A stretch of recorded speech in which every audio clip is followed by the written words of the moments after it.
Hey everyone, I'm Scott Stokely and I'm here with Knut, and the K is not silent, it is pronounced yes. Knut Håland, one of my favorite disc golfers in Norway, but more important, one of the very best disc golfers to ever come out of Norway.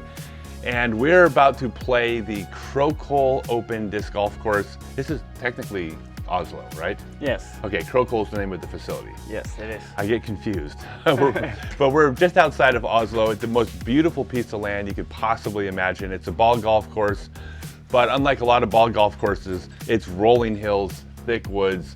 It's not just like open up and throw. It's a technical course. Yeah, for sure.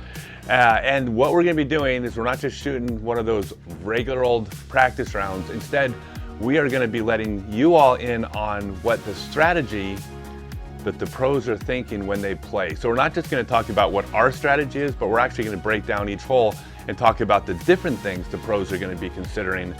Two goals.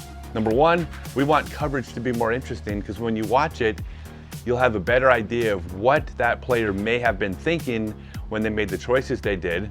But probably more important is that even if you never play this course, you'll be able to take this strategy and you should be able to creatively figure out how it fits into your course.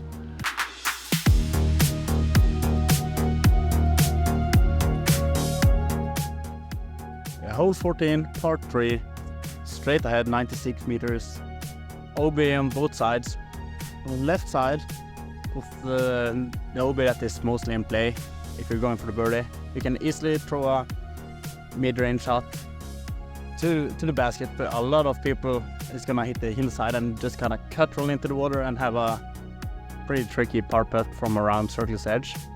And you have some people that have a sidearm that will throw sidearm because shape's good for the hole, but you also have an OB on the right side, so people sidearms that can also go OB there if you're too safe.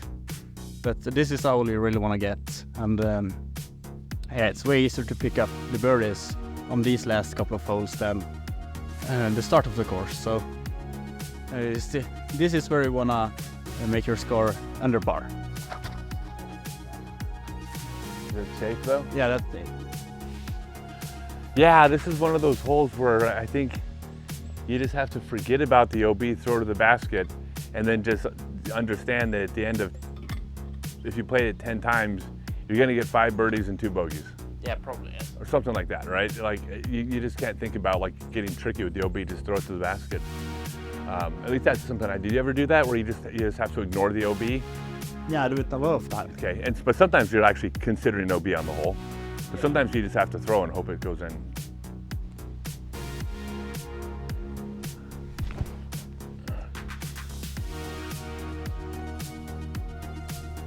That was a great reaction.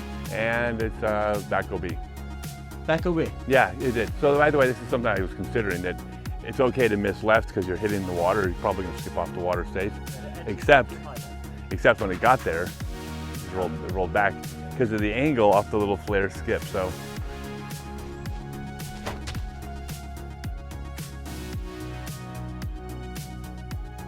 Yeah, because if you miss the basket, you're gonna get a comebacker and. Would you go for this?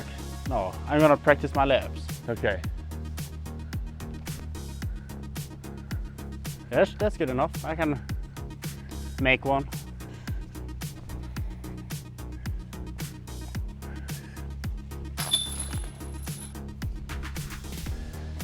Oh my gosh. That wasn't a bad putt.